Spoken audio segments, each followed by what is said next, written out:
Good afternoon. I am Allison Rudd, and I work with the Early Steps program, which is housed at the Department of Health. I am just going to go through a brief overview today about what the Early Steps program is.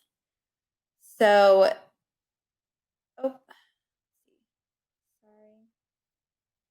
So the population served by Early Steps is children ages birth to 36 months and their families.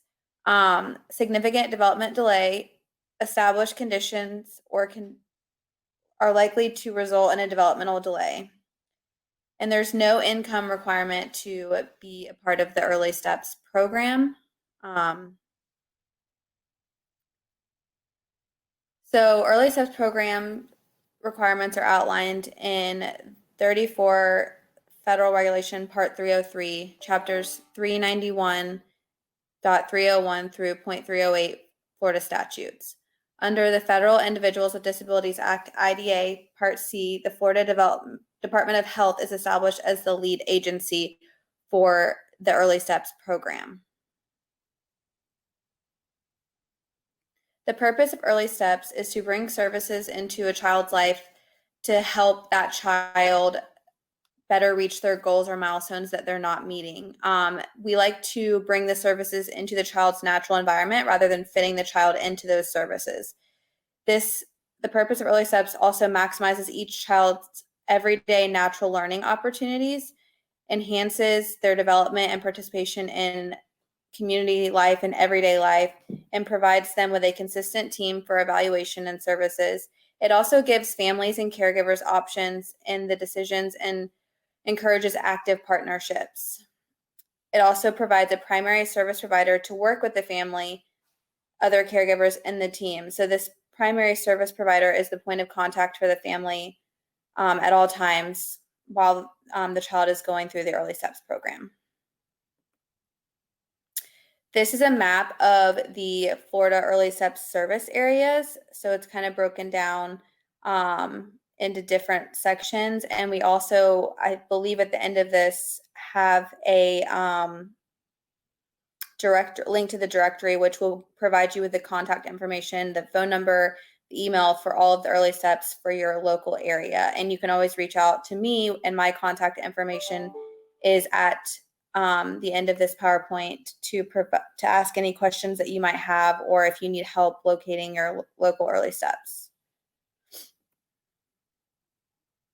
To be eligible for the Early Steps program, a child has to have an established condition that falls into one of the following areas below, whether it's genetic and metabolic disorder, neurological disorder, autism spectrum disorder, severe attachment disorder, sensory impairment, meaning vision, hearing, infants who weigh less than 1,200 grams at birth, or other.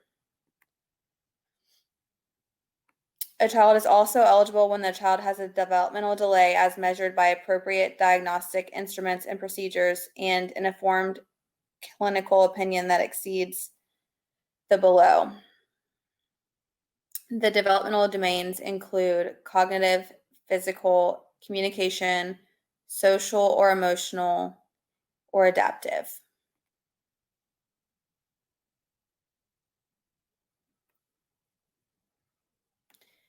Anybody can refer a child to the Early Steps program. It doesn't have to be a doctor. It can be parents, caregivers, family members, a grandma, an aunt, an uncle.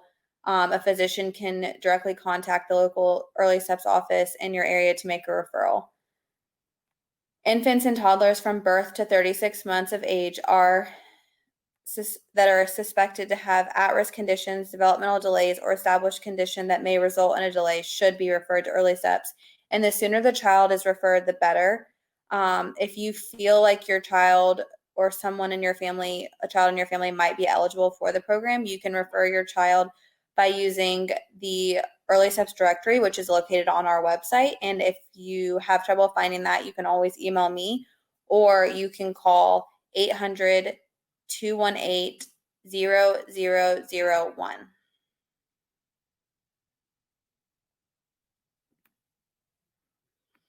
After a child is referred to the Early Steps program, initial contact will be made within 5 days from that local Early Steps that your child has been referred to. Just basic information will be collected to help prepare the evaluation and assessment for your child, and then a service coordinator is assigned and will be the main point of contact and a part of the IFSP team when your child actually moves through the process. Personalized interview by service coordinator is to explain what early step services are and what we provide, complete a family assessment to determine your concerns, priorities, and resources, and to conduct a developmental screening if it is needed for the purpose of determining the need for further evaluation.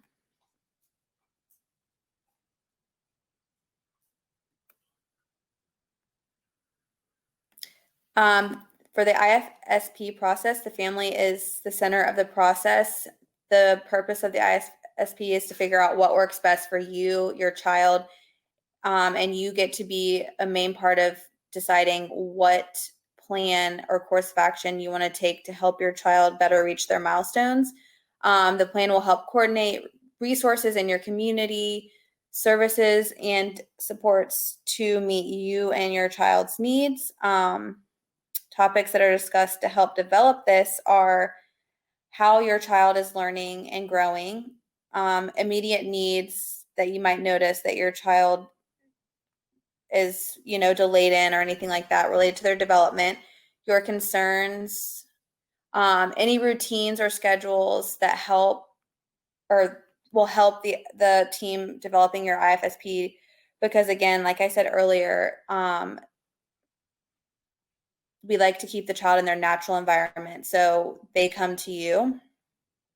Goals and outcomes that you hope to your child to achieve, and services that might help them achieve that goal or those outcomes. And activities that will help your child transition to future services on their 3rd birthday.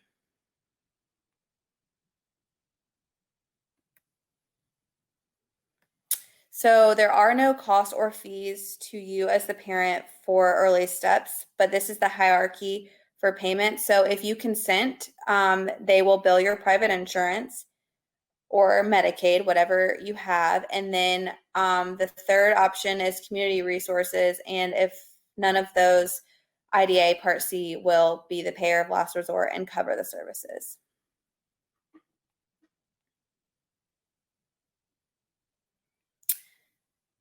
So now I'm just taking any questions. This is my email below. It's allison.rudd@flhealth.gov. If you have any questions concerning the Early Steps program, I know this was a fast, high-level overview of the program. I would be more than happy to answer any questions you might have.